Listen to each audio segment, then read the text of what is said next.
Welcome your education number 1 চ্যানেলে সবাইকে স্বাগত। আজকে তোমাদের মূল বিষয় হচ্ছে ইতিহাস থেকে। ইতিহাসের উপাদান থেকে জৈন ও বৌদ্ধ ধর্মের উত্থান, এখান থেকে তোমাদের কিছু শর্ট প্রশ্ন আলোচনা করব।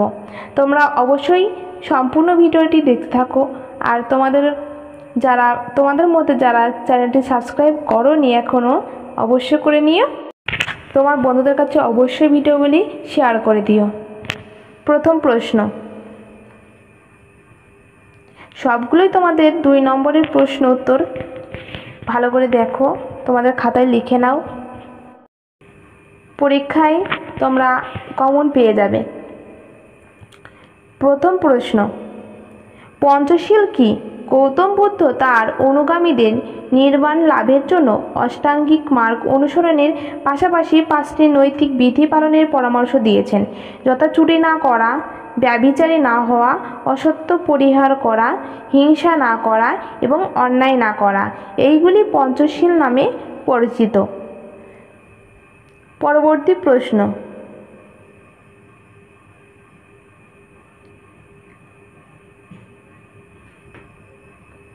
বৌদ্ধ ও জৈন ধর্মের পার্থক্য কোথায়? জৈনরা সর্বপ্রাণবাদে বিশ্বাসী, কিন্তু বৌদ্ধরা তা মনে করতেন না। জৈনরা মুক্তির জন্য কঠোর কৃচ্ছু সাধনের কথা বলেছেন, কিন্তু বৌদ্ধরা মধ্যপন্থা অনুসরণে শীল, চিত্ত ও প্রজ্ঞার উপর গুরুত্ব দিয়েছেন। 3. জৈনরা সংঘ গঠনের কথা বলেননি, কিন্তু বৌদ্ধরা সংঘবদ্ধতাকে গুরুত্ব দিয়েছেন। পরবর্তী প্রশ্ন, ষোড়শ মহাজনপদ বলতে কি বোঝো? এই প্রশ্নটি খুবই ভালো প্রশ্ন, পরীক্ষায় খুবই আসে। খ্রিস্টপূর্ব 6ষ্ঠ শতকে ভারতের রাজনৈতিক মানচিত্রে 16টি রাষ্ট্রের উল্লেখ পাওয়া যায়। এগুলি হলো অঙ্গ, মগধ, কাশী, কৌশল, ব্রিজি, মল্ল, বৎস, চেদি, কুরু, পাঞ্চাল, সুরসেন, অশোক, অবন্তী, মৎস্য, গান্ধার এবং কম্বোজ। এদের মধ্যে ব্রিজি ও মল্ল গণতান্ত্রিক শাসন এবং অপরগুলিতে রাজতান্ত্রিক শাসন প্রচলিত ছিল। এই 16টি রাজ্যকেই ষোড়শ মহাজনপদ বলা হয়।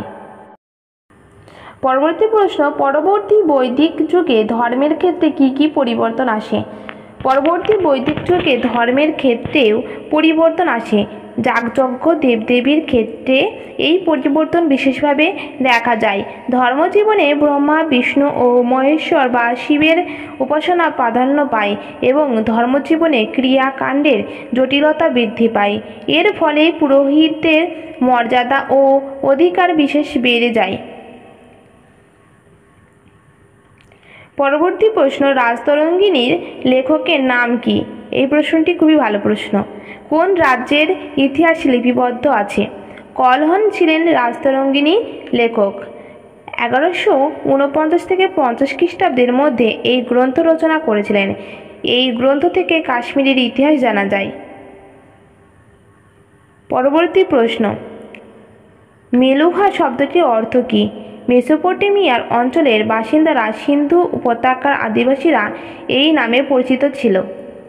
পরবর্তী প্রশ্ন, নব্যপ্রস্তর যুগের গুরুত্বপূর্ণ নিদর্শন কোনটি?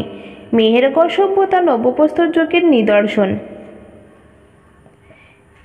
পরবর্তী প্রশ্ন, মেহেরগড় সভ্যতা কোন কোন অঞ্চলে নিয়ে গড়ে উঠেছিল?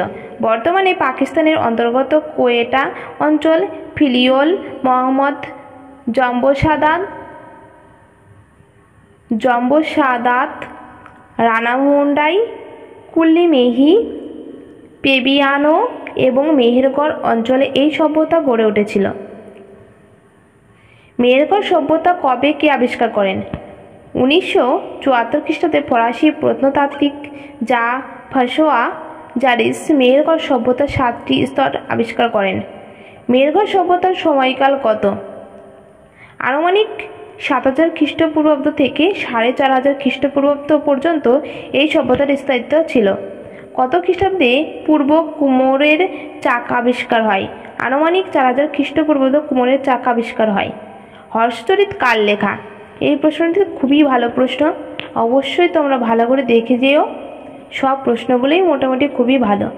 হর্ষবর্ধনের সভাকবি বাণভট্টের লেখা। মহেঞ্জোদারোর বিখ্যাত স্নানাগারের আয়তন কত? এর আয়তন দৈর্ঘ্য 180 ফুট, প্রস্থে 108 ফুট। ভিডিওটি এখানেই শেষ করছি। আরও অনেক প্রশ্ন উত্তর আছে, অবশ্যই তোমরা পেয়ে যাবে ঠিকমতো টাইমে।